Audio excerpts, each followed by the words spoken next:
Most people believe that walking away is a sign of weakness. That silence means you have nothing to say. That letting go means you lost. They are completely wrong. Section 1. There is a quiet crisis happening inside millions of people right now.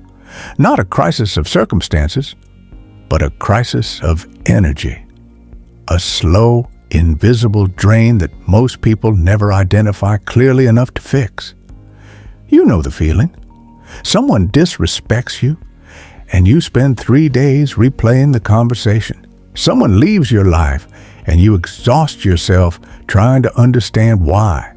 Someone criticizes your work, and for weeks, their voice lives inside your head, louder than your own. This is the real problem, not the people themselves, not the situations, but the fact that you have handed control of your inner world to forces outside of it. And most people do this without ever realizing it is happening. Look honestly at your life. How many hours have you spent this month thinking about people who are not thinking about you? How much of your mental energy, your most valuable resource, has been spent maintaining connections that quietly exhaust you, defending your reputation to people who have already decided what they think, or waiting for an apology that will never come? This is not a minor inconvenience. This is the theft of your power, and the thief is not them. It is your own reaction. Section 2. The human brain was not designed for the modern world. It was designed for survival. And one of its oldest survival instincts is to monitor threats, social threats in particular, rejection, exclusion, disapproval. To your ancient nervous system, these feel as dangerous as a predator. So when someone disrespects you, your brain does not say, "This is irrelevant." It says, respond, defend, explain, fight back. It floods you with cortisol. It loops the event over and over, searching for something, a resolution, a victory, a closure that never actually arrives. This is why most people react instead of think. They are not operating from reason. They are operating from biology. From a threat response that was never meant to handle ego conflicts, social media arguments, or a colleague who takes credit for your work. Pause for a moment and consider what this means. Every time you react impulsively, every time you send the angry message, post the response, or chase the explanation, you are not expressing your power. You are proving that someone else controls it. Section 3. The Stoics understood this 2,000 years ago with a clarity that still cuts through everything modern psychology tries to say about it. Marcus Aurelius wrote in his private journal, "Words never meant for the world to read. You have power over your mind, not outside events. Realize this, and you will find strength."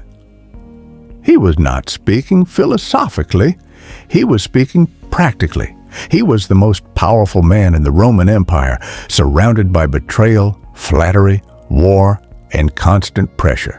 And the single principle he returned to again and again was this: the only domain where you are truly sovereign is your own mind.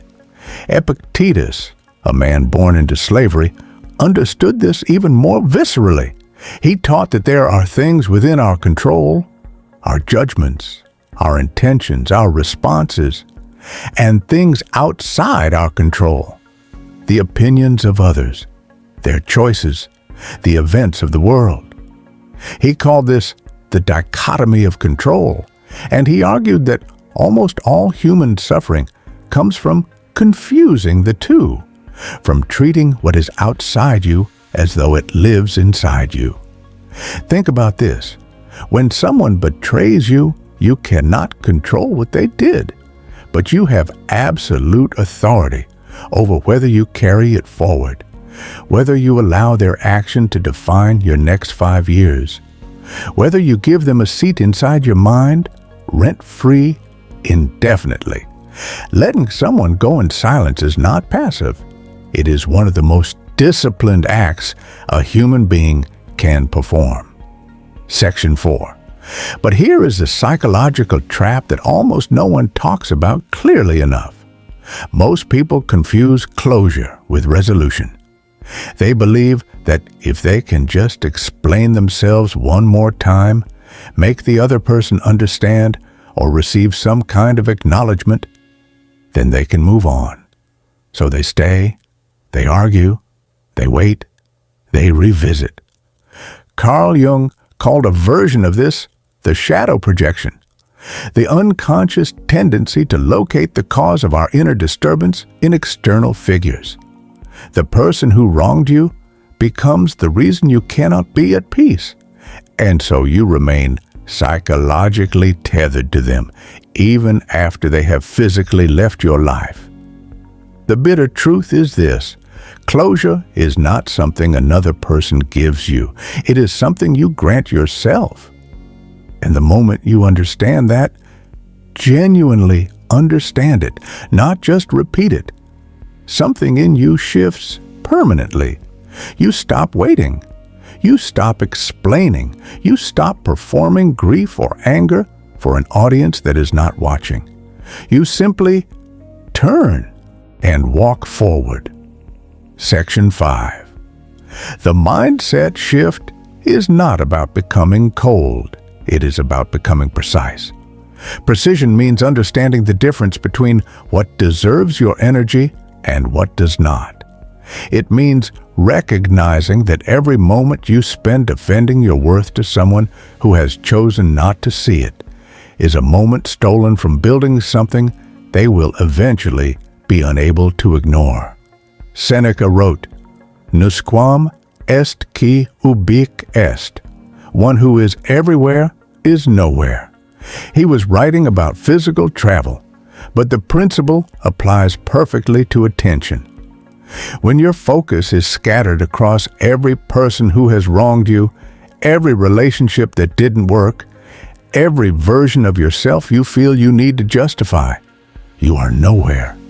You are present to nothing that actually matters. Mastery begins when you decide where your attention lives, not where the world tries to drag it, but where you place it deliberately, repeatedly, with discipline. If this perspective resonates with you, consider subscribing. This channel exists for people who are serious about thinking clearly and living with intention. Section 6. Consider this in real terms. You work alongside someone who undermines you quietly, takes credit, whispers doubt about your competence to others.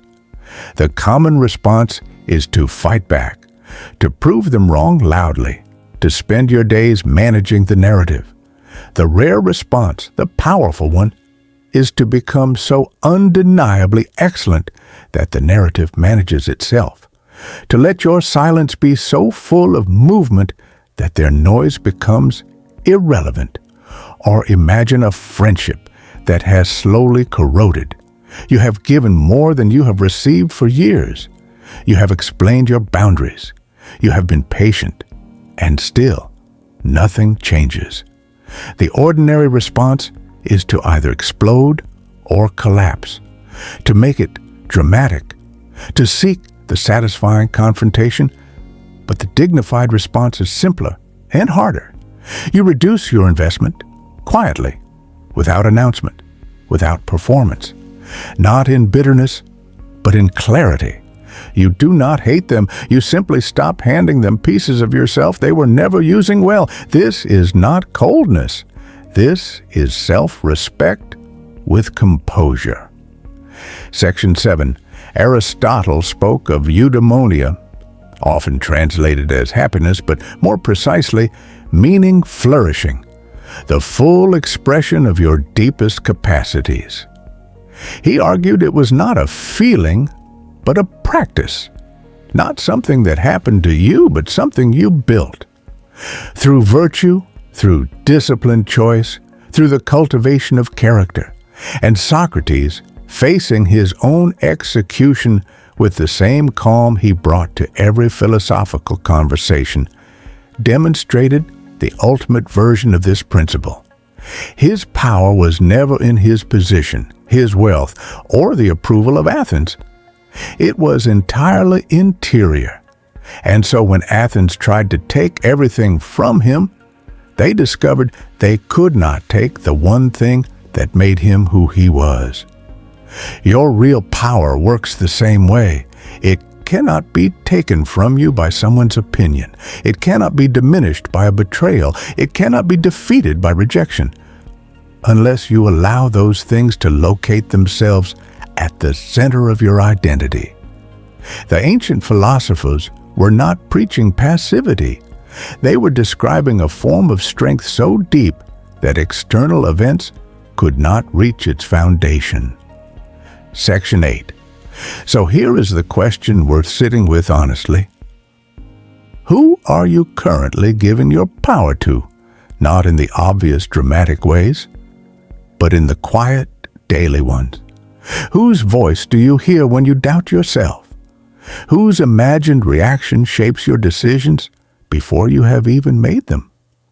Who are you still explaining yourself to in the conversations that only happen inside your own mind? And perhaps more importantly, what would become available to you if you stopped? What work would you finally do if you are not managing the opinions of people who do not fundamentally support you? What clarity would emerge if you stopped trying to be understood by those who have chosen not to try? These are not rhetorical questions. They are diagnostic ones. The answers reveal where your energy has been leaking and where it could go instead. Section 9. The long-term advantage of this mindset is not merely psychological peace, though that alone would be worth everything. The deeper advantage is this: people who have mastered their reactions become extraordinarily difficult to manipulate. They cannot be provoked into self-destruction. They cannot be baited into arguments that only diminish them. They cannot be controlled through approval or withholding it. Over time, this creates a quality that the world recognizes even when it cannot name it, a kind of gravitational stillness. A person who does not chase, does not beg, does not perform, and therefore, paradoxically, draws things toward them that anxious, reactive people can never hold. This is not a trick or a technique. It is the natural consequence of becoming someone whose foundation is internal.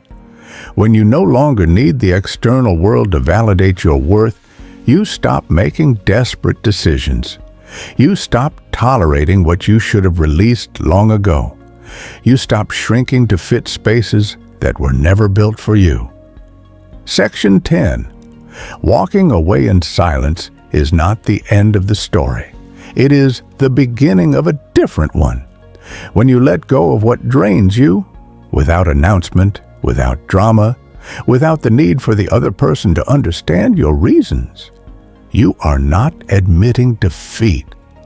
You are exercising one of the rarest forms of self-mastery there is: the discipline to protect your energy without explanation. The wisdom to know that some battles are not lost by walking away from them. They are won. Marcus Aurelius wrote to himself, as a reminder, not a declaration: confine yourself to the present. Not to the conversation that hurt you 3 years ago. Not to the version of yourself that someone else decided you were. Not to the outcome you cannot control. The present, where your actual power lives, where your actual life is happening. Let them go in silence, not because they don't matter, but because you do. That is how you take your power back.